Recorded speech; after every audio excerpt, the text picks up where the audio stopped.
Сәлем достар, менің каналыма қош келдіңіздер. Дәл қазіргі видеода ұлтымыздың асыл тағамына арналған. Әр қазақтың соғымы шүйгін болып, Алла тағала бұйыртып жегізсін.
Соғым сойылған күні міндетті түрде қуырдақ дайындау дәстүрімізді ешқашан ұмытпайық ағайын.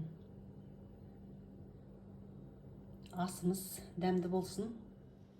Жаңа ғана сойылған жылқының еті, қазір мен бұдан қуырдақ дайындаймын.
Еті дайын. Енді мына бүйректің майын алып турап, осы майға қуырдақты қуырамын.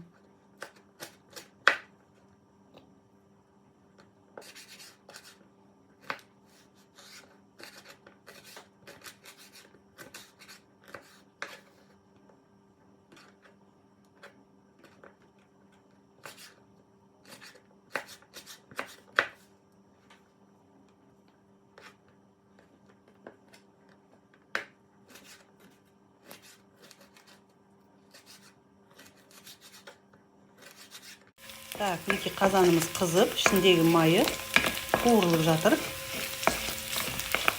Осының үстіне енді туралған етті саламын.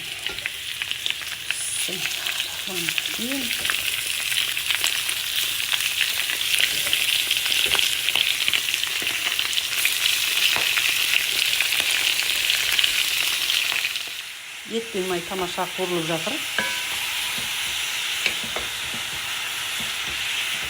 Жүрегімен қолқасынан шамалы турап алдым. Мінекей, қазір суына апарып қосамын. Еттің өзінің сөлі шығып, әдемі қайнап жатыр. Осының үстіне жаңағы Жүрекпен қолқаны қосамын.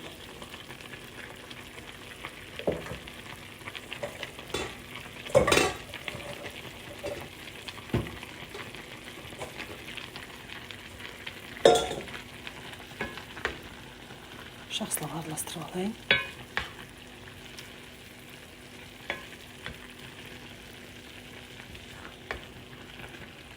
Енді бауырын салатын уақыт келді.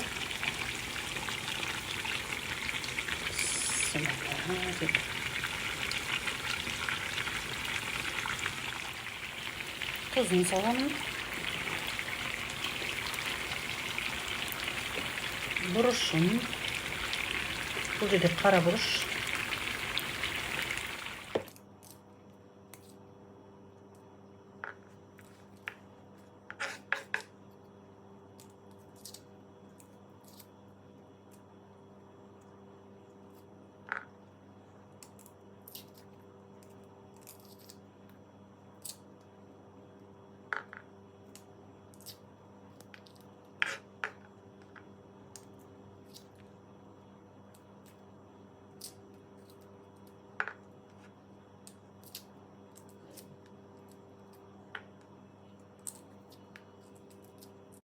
Мына жерде пияз бен чеснок.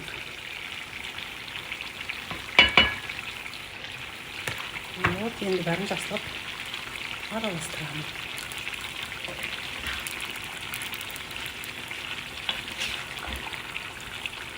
Балаларымның сұрауы бойынша қуырдаққа шамалы картоп саламын. Енді қуырдақтың бетін жауып, баяу отта 20 минут пісіремін.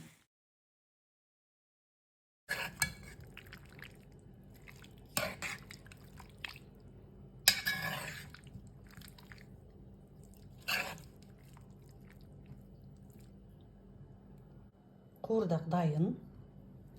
Бісміллә деп табаққа сала берейін.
Достар, шын көңілдеріңіз бен алтын уақыттарыңызды бөліп, осы видеоны басынан соңына дейін қарап шыққандарыңыз үшін алғысымды білдіремін.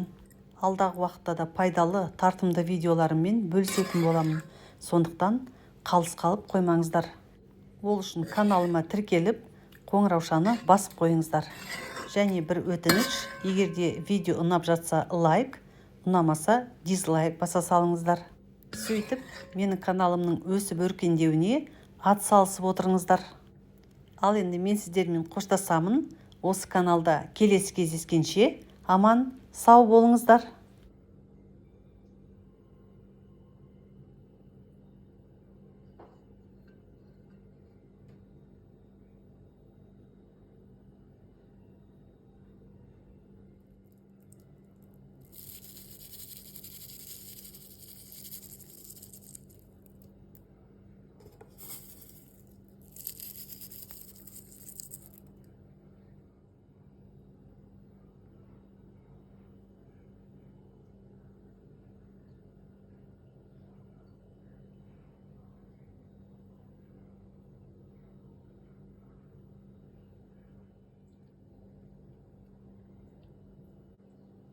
Соғым сойылған күні міндетті түрде қуырдақ дайындау дәстүрімізді ешқашан ұмытпайық ағайын.